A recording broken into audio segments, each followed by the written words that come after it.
Come closer, human. Closer. I cannot see your face. Closer still. Come sit here by me.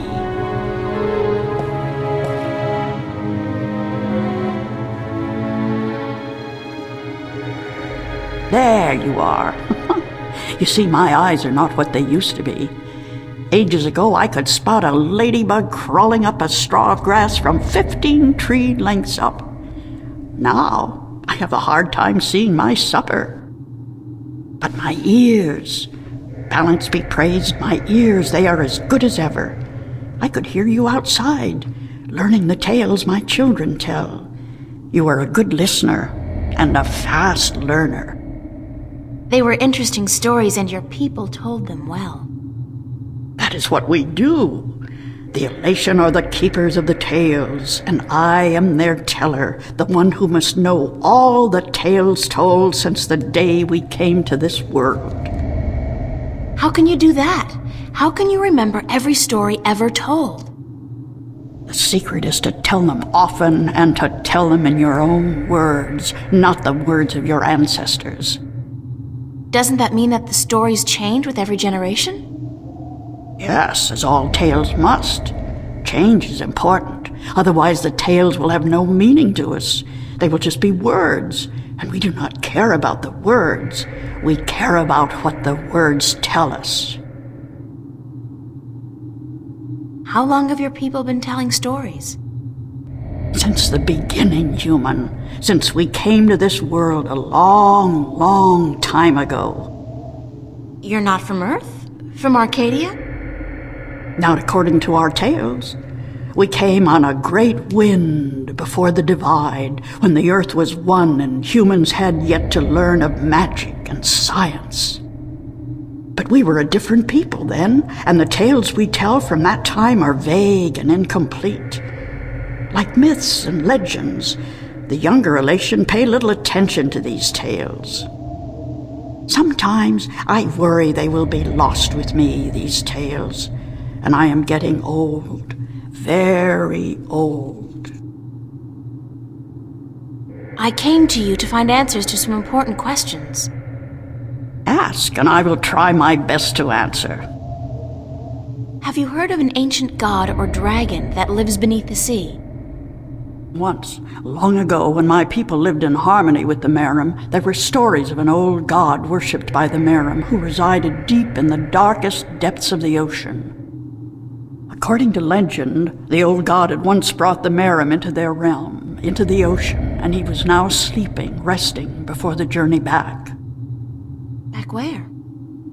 To a great ocean amongst the stars.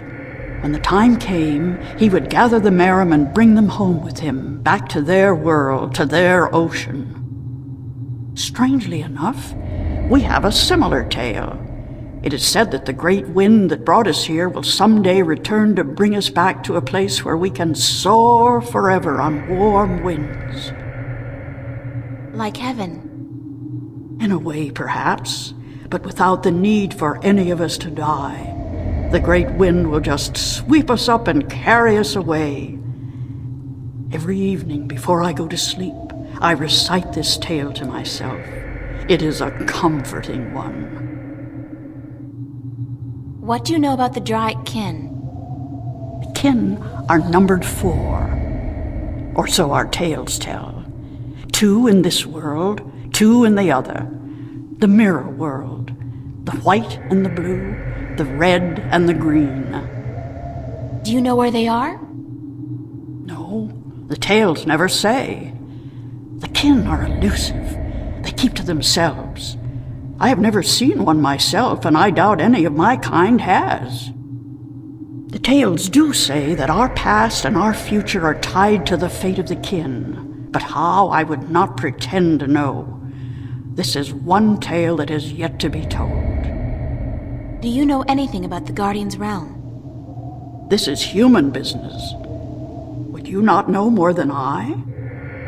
Your people are the keepers of the tales. You remember more than humankind has forgotten. Please, I need to hear what you know.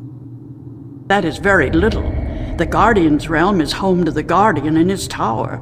No one is permitted within except the Guardian who was, the Guardian who is, and the Guardian who will be.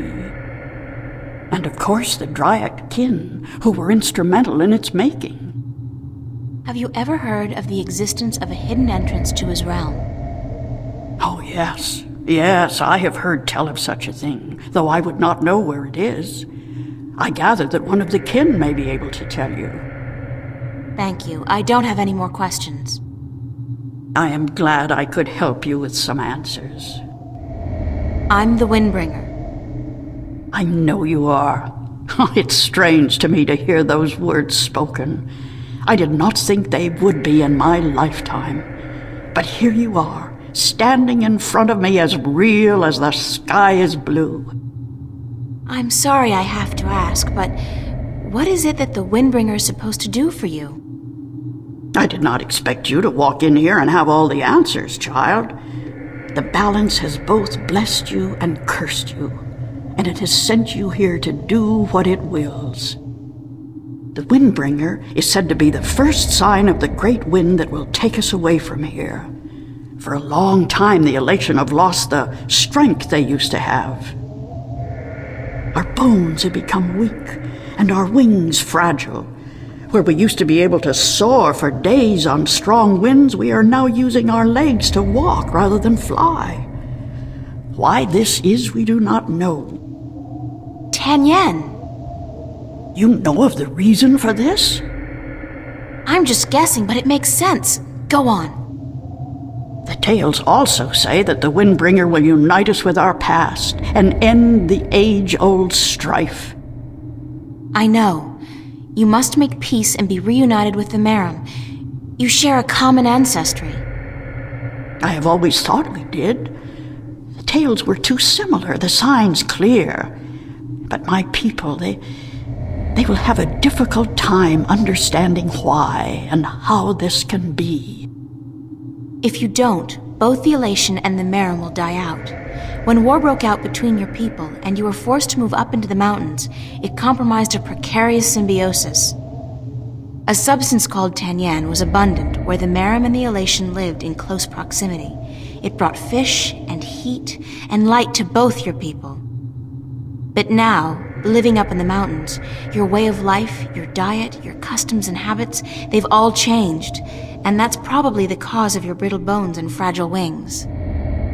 Then we must make peace with the Merim and restore the balance between us, so as to strengthen us both and prepare us for the journey that will surely come soon. When our sitting is over, I will speak to my people, and I will elect one representative from the Elation to meet with the Merim in the place of your choosing to open a dialogue. I guess it's time for you to talk to your people and for me to make arrangements with the Merim. Where do you wish for our meeting to take place, Windbringer? You want me to decide? Well, I know. Send your ambassador down to the ancient caves by the beach. Inside, there are remnants of an old Elation settlement and a Merim city. It's a good place for your two people to meet, don't you think? Yes.